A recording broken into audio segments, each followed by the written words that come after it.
লক্ষ লক্ষ মানুষ গোটা দেশের বিভিন্ন প্রান্ত থেকে ওসমান হাদির জানাজা যে এসেছে, এই জানাজা আমাদেরকে অনেক বার্তা দিচ্ছে।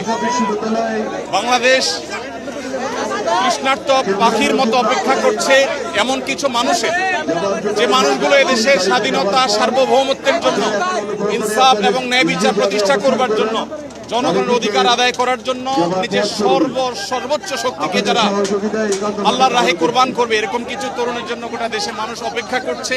সেই তৃষ্ণা আমরা কিছুটা হলে অনুভব করেছি হাদির জানাজার মধ্যে, এত লক্ষ লক্ষ মানুষের এই উপস্থিতির মধ্য দিয়ে। আমরা শুধু একটি কথাই বলতে চাই, আমাদের আরো হাজার হাজার শত শত হাদির প্রয়োজন, আমাদের ঘরে ঘরে হাদির প্রয়োজন। আমরা যারা এখানে এসেছি, ওসমান হাদির এই চেতনা, তার আদর্শ এবং তার যে সততা, তার যে নিষ্ঠা, এটাকে যদি আমরা ধারণ করতে পারি, আমরা যদি তারুণ্য ধারণ করতে পারি, তাহলে আমাদের বাংলাদেশ ভিন্ন এক বাংলাদেশে পরিণত হতে পারে।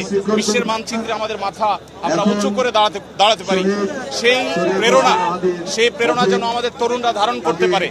হাদির আদর্শকে যেন আমরা প্রত্যেকে বুকে ধারণ করতে পারি এবং আমাদের প্রিয় স্বদেশকে, এদেশের স্বাধীনতা, সার্বভৌমত্ব, ন্যায় বিচার, এদেশের উন্নতি অগ্রগতির জন্য আমরা সবাই যেন যার যার জায়গা থেকে সর্বোচ্চ শ্রম, মেধা, জীবন, যৌবন সব আমরা কোরবান করতে পারি।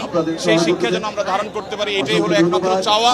আমি দোয়া করি আল্লাহ তাআলা ওসমান হাদিকে শাহাদাতের সর্বোচ্চ মাকাম দান করুন এবং সেই সাথে ওসমান হাদির যে প্রেরণা, তার যে আদর্শ, তার যে চেতনা, সেটা যেন এই দেশে, এদেশের বিভিন্ন প্রান্তে প্রান্তরে যেন যুগ যুগ ধরে, শতাব্দীর পর শতাব্দী ধরে যেন টিকে থাকে, বেঁচে থাকে।